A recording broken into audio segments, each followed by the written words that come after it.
আরে সাবধান নামবা না। পৃথিবীতে কেউ শ্রেষ্ঠ স্বামী হয়ে থাকলে সেটা একমাত্র তুমি।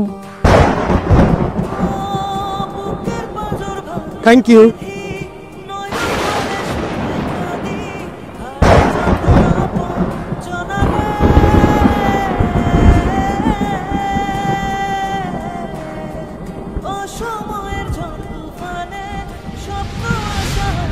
এই দাঁড়ো।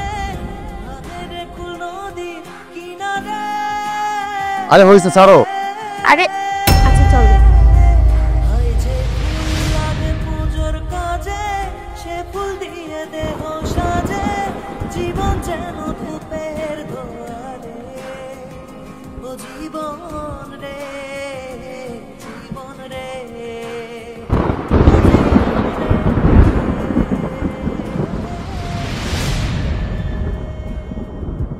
রোহন, তুমি কি ফোনই টিপে যাবা? আমরা এক জায়গায় ঘুরতে যাচ্ছি আর তুমি ফোনের মধ্যে পড়ে আছো, তাহলে আমাকে বাইরে নিয়ে আসার ফায়দাটা কি বলো তো? ফায়দা কি মানে?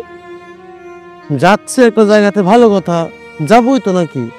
একটু বসে বসে কাজ করছি, তাতে আবার তোমার তো জ্বলতেছে কেন? তুমি তো বাসায় বসেও ফোন টিপতে পারতা, তাহলে আমি তোমার সাথে কেন বের হলাম?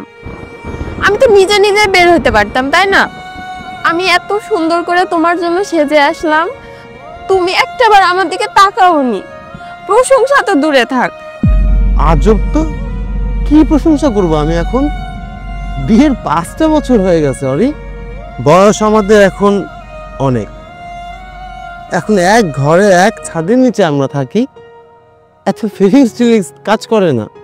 মানে এখন তোমার বলতে হবে কিউট লাগছে পাখি, সোনা, বাবু। আসলে তুমি না ম্যাচিউরড হওনি, নিব্বা নিব্বিদের কাজ।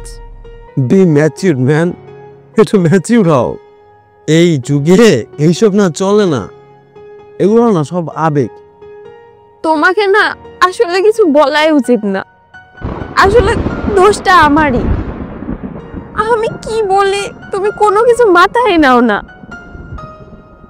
আমার ফিলিংস এর কোনো কদরই করো না। আমাকে তো বোঝোই না, উল্টা আমাকে ব্লেম করো। বিয়ে যে কেন করে মানুষ বুঝি না। আমি তোমাকে একটা কথা বলছি, তুমি আমার কথার কোনো কেয়ারই করতেছো না।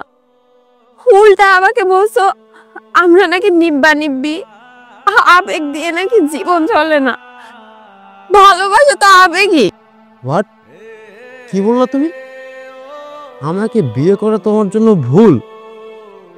ভুল শুধরে নাও, যাও মারবাড়ি চলে যাও, আমার কোনো যায় আসে না। হ্যাঁ তাই যাব, আমি গেলে তো তুমি বেঁচে যাও। একটা কথা মাথায় রাখো, তুমি না স্বামী হওয়ার যোগ্য না।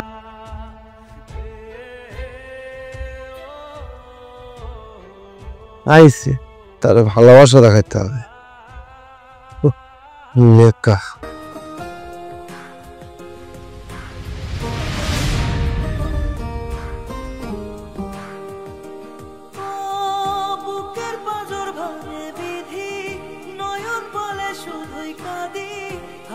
যখন আপন জনারে